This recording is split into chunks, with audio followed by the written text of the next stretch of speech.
नमस्कार बच्चों, सांची इस पाठ में फिर से एक बार आपका स्वागत है। आज हम सुगम भारती पाठ्य पुस्तक से पाठ क्रमांक 16वां सांची पढ़ने जा रहे हैं और इस पाठ का सेशन क्रमांक दूसरा है।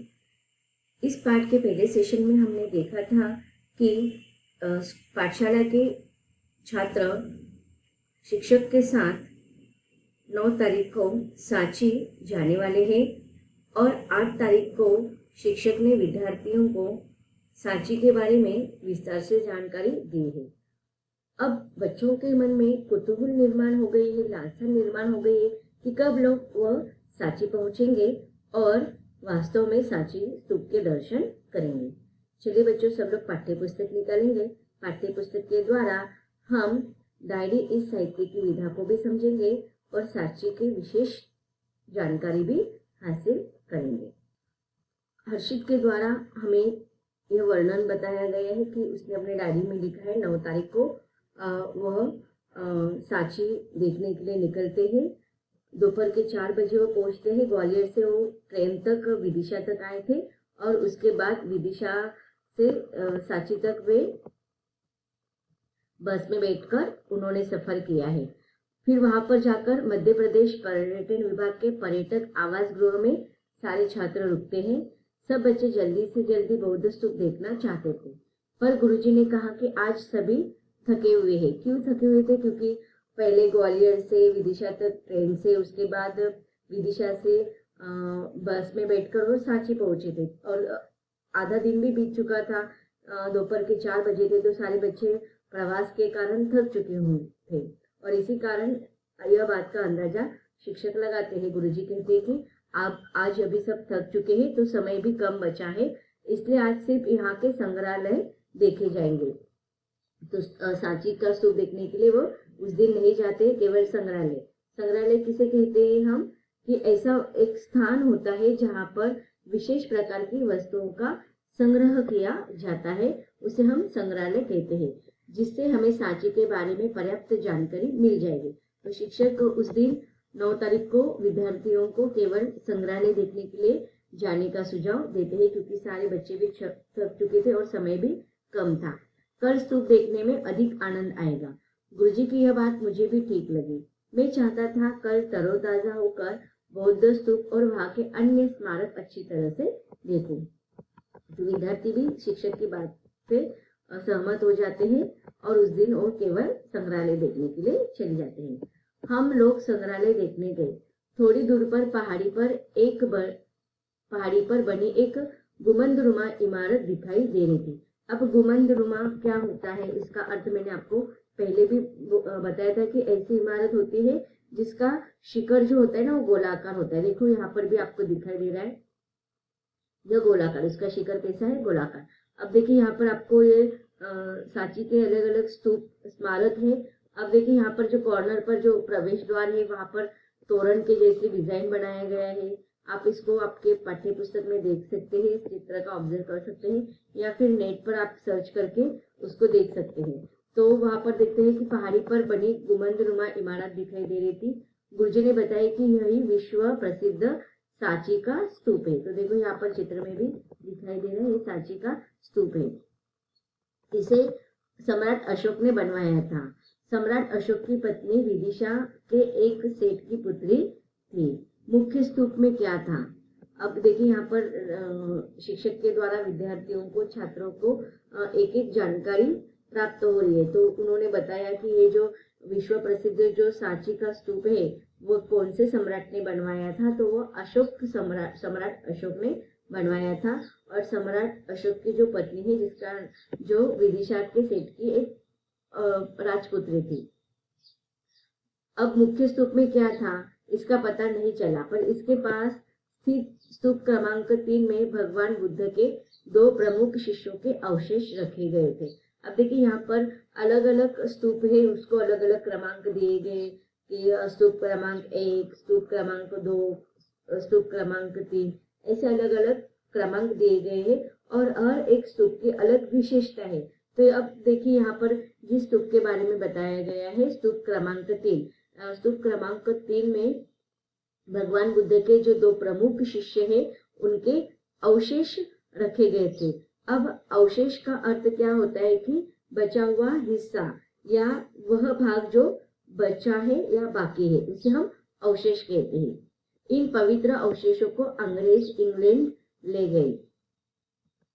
गुरुजी की बात सुनते सुनते हम संग्रहालय पहुंच गए और टिकट लेकर उसमें प्रवेश किया। अब देखिए, जब भी कहीं पर भी हम जाते हैं, नेशनल पार्क होते हैं या फिर कभी भी कहीं पर जाना होता है, जो ऐतिहासिक स्थल होते हैं, धार्मिक स्थल होते हैं, तो प्रवेश लेने के लिए एक विशिष्ट प्रकार के टिकट लेने पड़ते हैं। और वैसे ही यहाँ पर छात्रों को टिकट खरीद कर ही संग्रहालय में अंदर प्रवेश मिलता है। संग्रहालय में अनेक पुरातत्व महत्व की वस्तुएं प्रदर्शित हुए हैं। पुरातत्व का अर्थ क्या होता है कि प्राचीन अनुसंधान एवं अध्ययन से संबंधित ज्ञान, उसे हम पुरातत्व ज्ञान कहते हैं। तो संग्रहालय में प्राचीन बहुत से ऐसी चीजें रखी हुई थी जो महत्वपूर्ण वस्तुएं रखी हुई थी प्रदर्शित के लिए। अब देखिए, उस समय के ऐसे पुरातत्व वस्तुओं को देखकर आज भी हमें प्रसन्न होता है कि ऐसे विशेष पुरातत्व ऐतिहासिक वस्तुएं हमारे पास आज भी है, जिससे कि हम हमारे देश के संदर्भ में ऐतिहासिक जानकारी, उसका महत्व, इसको आज भी हम समझ सकते हैं और जान सकते हैं। जो सांची तथा इसके आसपास के स्थानों की खुदाई में मिली है, यहाँ अनेक मूर्तियां तथा मंदिरों के भग्नावशेष व कलाकृतियां भी है। भग्नावशेष मतलब खंडहर, जैसे कि आप लोगों ने भी देखा होगा खंडहर, इसमें पढ़ा होगा इतिहास में आपने, हड़प्पा संस्कृति और मोहनजोदड़ो संस्कृति, इसमें ये तो पहले खंडहर थे, फिर उसको अवशेष में वो मिले थे, उत्खनन किया गया था, उसकी खुदाई की गई थी उस खंडहरों की, और फिर खुदाई में उत्खनन में हड़प्पा संस्कृति और मोहनजोदड़ो संस्कृति मिले। तो वैसे ही ये जो अनेक मूर्तियां थी मंदिरों के भग्नावशेष और कलाकृतियों से उत्खनन में मिली हुई थी। इनमें अनेक स्तंभ का सिंह चिन्ह तथा बौद्ध भिक्षुओं द्वारा उपयोग किए जाने वाले पात्र देखते ही बनते हैं।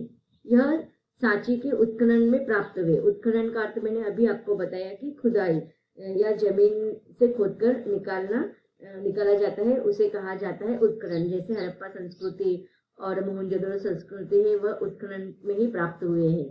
संग्रहालय में सांची और उसके पास स्थित सतधारा की खुदाई और खोज के समय के कई चित्र लगे हैं।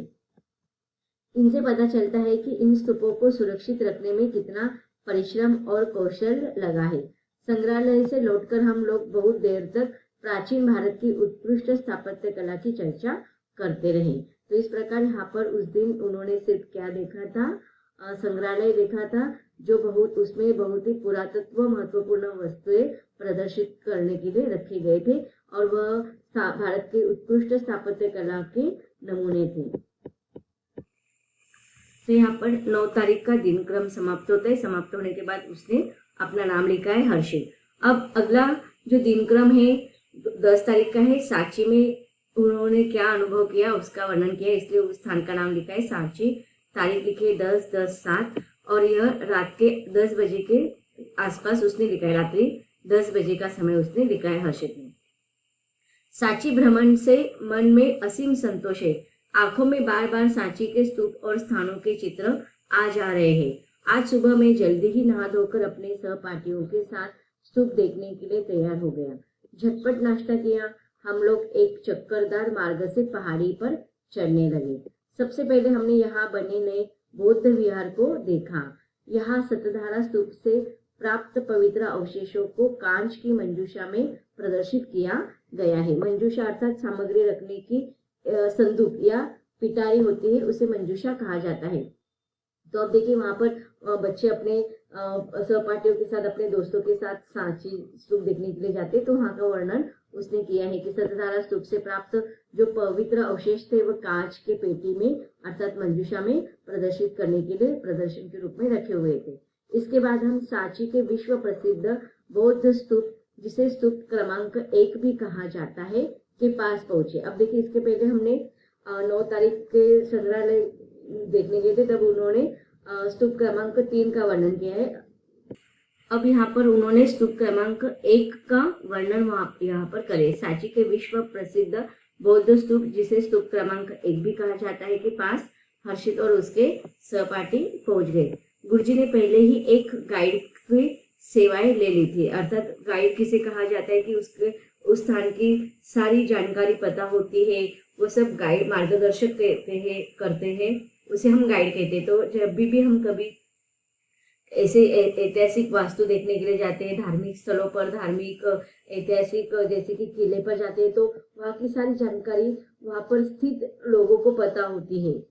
तो वो लोग ऐसे कार्य करते हैं कि आए हुए पर्यटकों को सारी जानकारी, इत्यंभूत जानकारी वो बताते हैं। तो यहाँ पर शिक्षक ने पहले गाइड की सेवाएं ले ली थी।